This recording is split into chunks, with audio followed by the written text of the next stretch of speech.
సింహం, మఖ, పుబ్బ, ఉత్తర 1వ పాదం. ఈ మాసం ఈ రాశి వారికి అనుకూలంగా ఉంది. ఆదాయ వ్యయాలు సంతృప్తికరం. మొండి బాకీలు వసూలవుతాయి.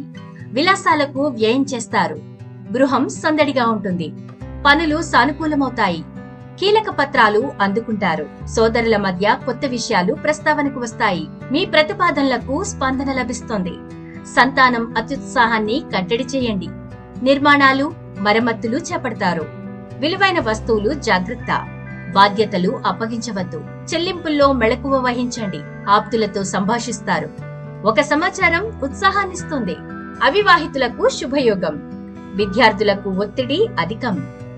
వృత్తి వ్యాపారాలు సంతృప్తినిస్తాయి. ఉద్యోగులకు కొత్త బాధ్యతలు. ఆధ్యాత్మికతపై ఆసక్తి పెంపొందుతుంది. పూర్తి రాశి ఫలాల వివరాల కోసం స్కైలైన్ కవరేజ్ లో రాశి ఫలాలు వీడియోను చూడండి.